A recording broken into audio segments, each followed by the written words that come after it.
Hello, this is Tony Heller from RealClimateScience.com. I've got a bunch of puppies in the room with me, and you may hear them in the background. There's been a lot of headlines this year like, Earth's hottest weather in 120,000 years, and it's just getting started. The press shows a lot of hockey stick graphs like this one, showing 10,000 years of cooling, followed by extremely rapid warming. Those graphs are extensions of Michael Mann's hockey stick graph in the 2001 IPCC report. That graph showed 900 years of cooling, followed by very rapid warming after the year 1910, when carbon dioxide levels reached 300 parts per million. Apparently that level was the tipping point after which Earth began to heat out of control. I'm not going to analyze the methodology behind the making of these hockey stick graphs in this video. Rather, what I'm going to do is take a brief look at whether or not this graph is historically plausible. The 1990 IPCC report didn't show anything resembling this post-1910 hockey stick. The 1990 IPCC report showed a warmer medieval warm period and a much warmer Holocene maximum. Keith Breffa's 1998 temperature reconstruction showed nothing resembling a hockey stick. It showed the early 1990s cooler than the 15th century. The 1974 National Center for Atmospheric Research graph also did not look like a hockey stick. It showed 1970 cooler than 1870.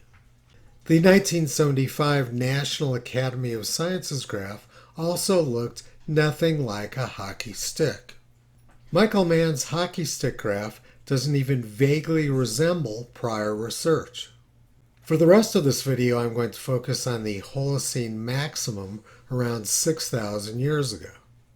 According to recent hockey stick graphs, that period 6,000 years ago was quite a bit cooler than the year 2023.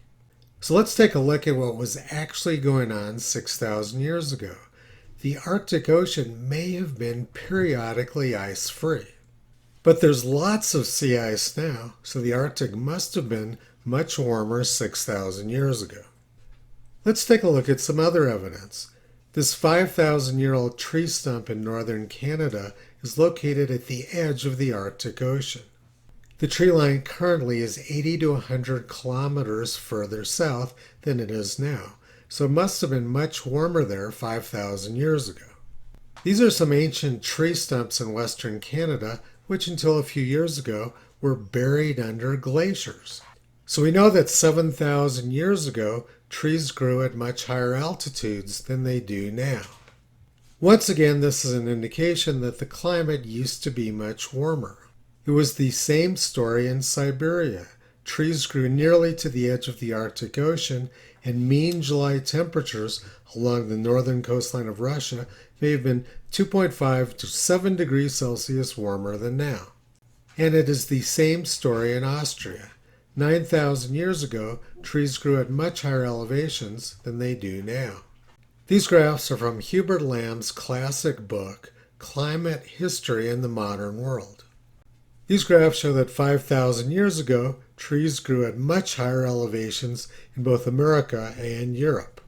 Trees and ice don't lie, but government climate scientists do. These hockey stick graphs are not even remotely credible. They bear no resemblance to the historical record. And this 2001 IPCC graph also bears no resemblance to the prior work of the IPCC from 1990. These sort of claims are not even remotely credible, and they don't withstand any serious scrutiny. Toto's been pulling back the curtain on the climate scam for more than 16 years. You can visit him and his family on the web at realclimatescience.com.